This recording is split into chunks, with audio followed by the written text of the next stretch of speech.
اچھی لائف گزاری تو انہوں نے کسی نے پوچھا کہ آپ کی اتنی کامیاب زندگی کا راز کیا ہے؟ تو انہوں نے کہا کہ ہم نے شادی کی رات ایک عہد کیا تھا اور اس عہد نے ہماری زندگی کو خوبصورت کرنے میں بڑی مدد کی. اور وہ کیا تھا کہ شوہر نے کہا کہ آج کے بعد تمہاری فیملی کے لوگوں کو تحفے تحائف دینا، ان کو ملنا، تمہیں ملانا میری ذمہ داری ہے، میں ان کی کیئر کروں گا. اور بیوی نے کہا کہ آپ کی فیملی کو تحفے دینا، ملنا، ملانا، ان کو اپنے گھر میں بلانا میری ذمہ داری ہے. کہنے لگیں کہ جب بھی کوئی عید آتی یا موقع ہوتا تو میری خواہش ہوتی کہ میں اپنے سسرال والوں کو اچھے سے اچھے تحفے دوں، ان کو بلاؤں، دعوت دوں، اور میرے میاں میرے میکے میں بھیجتے تھے. اس کا نتیجہ کیا ہوا کہ دونوں خاندان بڑے قریب آ گئے. تو جو وہ دونوں قریب آئے تو نتیجے میں اب دیکھیے کہ میاں بیوی صحیح ہو گئے.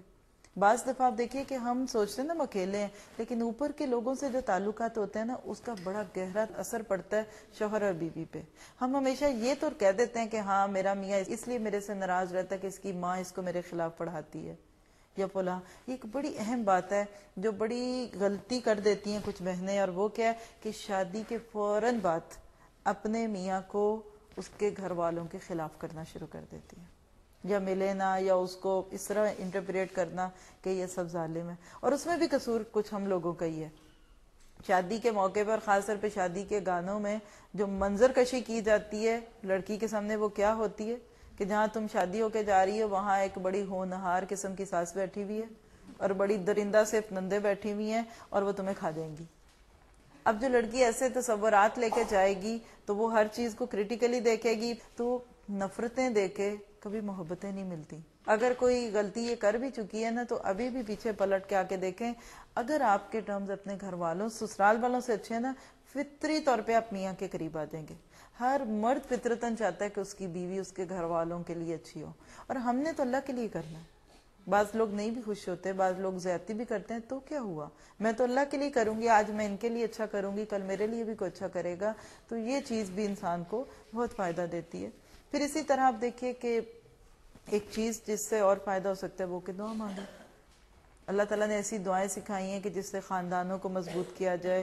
بعض بیویاں شوہروں کی طرف سے پریشان ہوتی ہیں، بعض شوہر بیویوں کی طرف سے پریشان ہوتے ہیں، تو بڑی خوبصورت دعا ہے قرآن پاک میں سورہ فرقان میں کہ ربنا ہب لنا من ازواجنا وذریاتنا قرۃ اعین وجعلنا للمتقین اماما.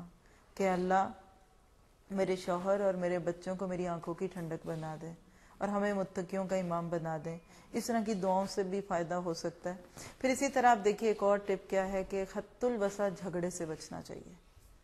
اپنی فطرت طبیعت سے اگر آپ جھگڑنے کی عادت نکال دیں گے نا تو بہت سکون ہوگا. اور میں نے دیکھا ہے کہ بعض بڑے شریف و طبع مرد ہوتے ہیں لیکن بیویاں ماشاءاللہ بڑی زبردست ہوتی ہیں، وہ بات بات پہ جھگڑتی ہیں. تو اس کے لیے ایک حدیث میں سنا دیتی ہوں کہ مفہوم ہے کہ جنت میں اللہ تعالیٰ نے ظاہر ہے ہر مرد کے لیے نیک بیویاں رکھی ہوئی ہیں، حوریں بھی ہیں اور بھی ہیں. تو جب کوئی عورت اپنے نیک شوہر سے جھگڑتی ہے تو وہ حور جو اللہ تعالیٰ نے اس مرد کے لیے رکھی ہوئی ہے وہ اس عورت کو بد دعا دیتی ہے کہ دیکھو میرا شوہر چند دن کے لیے دنیا میں تمہارے پاس ہے اور تم اس کے ساتھ ناقدری کرتی ہو، تو کوئی بات نہیں، تھوڑے دن میں تو وہ میرے پاس آنے ہی والا ہے. تو میرا خیال ہے کہ پھر جھگڑنے سے بہتر ہے کہ انسان صلح والا مزاج بنا لے. پھر اسی طرح آپ دیکھیے اور بہت سارے پوائنٹ ہیں، یعنی اس پہ بہت لمبی لسٹ ہے میرے پاس، لیکن میں وقت کو یہیں سمیٹتے ہوئے صرف ایک خلاصے کے طور پہ آپ کو یہی کہوں گی کہ بعض دفعہ ہم اپنی زندگی کی ناکامیوں کی وجہ دوسروں کو سمجھتے ہیں، اسباب کسی اور کو قرار دیتے ہیں. نہیں، ہمارا کام کیا کہ ہم اپنی اصلاح کریں، اپنے آپ کو دیکھیں کہ ہم کہاں ہیں، کہاں کمی ہے. یعنی ہمارا مزاج ایسا چڑچڑا تو نہیں. ایک عورت اگر ہنسمکھ ہے، جولی ہے، گھر اچھا ہوگا. ہر مرد کے اندر ایک بچہ ہوتا ہے، یاد رکھیے. وہ مرد بڑا ہو جاتا ہے لیکن اس کے اندر کا بچہ بڑا نہیں ہوتا. ہر ایک، جیسے آپ اپنے بچوں کو بہلاتے ہیں نا، اگر اس طرح شوہروں کو بہلانے کی آپ کو عادت پڑ جائے تو آپ دیکھیے گا کہ بہت سارے ناممکن چیزیں ممکن ہوں گی. ایک اور بہت بڑا مسئلہ جو بیویوں کو مردوں کے ساتھ ہوتا ہے وہ دین کا ہوتا ہے.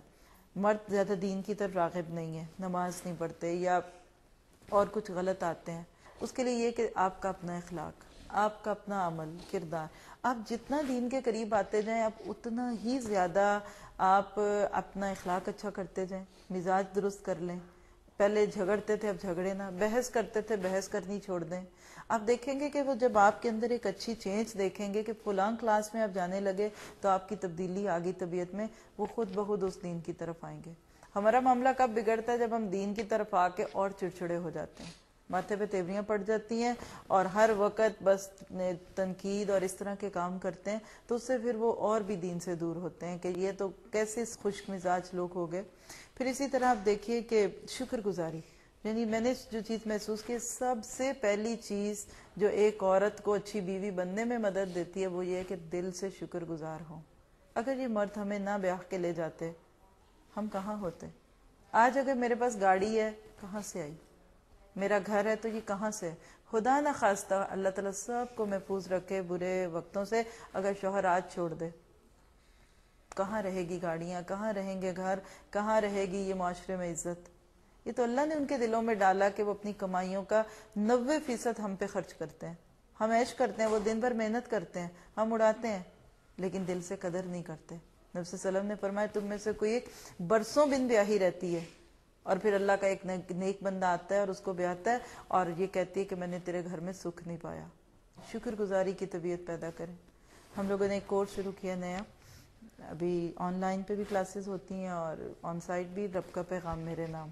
تو اس میں ہم نے تھیم کیا رکھا ہے کہ گھر اور قرآن ساتھ ساتھ، یعنی ہم نے قرآن بھی سیکھنا ہے لیکن اس رنگ میں کہ ہمارے گھر بھی نہ متاثر ہوں بلکہ گھروں میں بھی سکون آئے، اور اسی طرح تعلیم اور تربیت ساتھ ساتھ.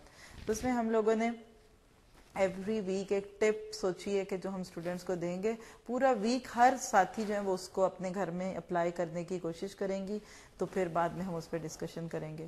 تو الحمدللہ یہ پہلا ہی ویک تھا، تو اس میں جو ٹپ میں نے ان کو دی وہ کیا دی کہ آپ نے اپنے شوہر کو ایک جملہ بولنا ہے اور پورے ہفتے میں ہر روز ایک دفعہ بولنا ہے. اور وہ جملہ کیا ہے آپ بھی لکھ لیں، شاید آپ کو بھی فائدہ ہو. تھینک یو فار میرنگ می. جب میں نے یہ ٹپس دی تو اسٹوڈنٹ اسکرین پہ لکھتی ہیں، تو ایک اسٹوڈنٹ تھی تو وہ کہنے لگی کہ my husband will be too much surprise because I never said this sentence in my 16 years life. کہتی میرا میاں تو پریشان ہو جائے گا کیونکہ میں نے 16 سال کی شادی شدہ زندگی میں ایک دفعہ نہیں اس کو کہا کہ تھینک یو فار میرنگ می. سوال یہی ہے نا کہ مرد کے لیے حوریں ہیں تو عورت کے لیے کیا ہے؟ عورت کے لیے وہ مرد ہے ان تمام حوروں سمیت، وہ حوریں اس عورت کی غلام ہوں گی. وہ عورت ایک مالکہ ہوگی، ایک جیسے پرنسس ہوگی، اور وہ جو حوریں ہیں وہ اس کی غلامی میں ہوں گی.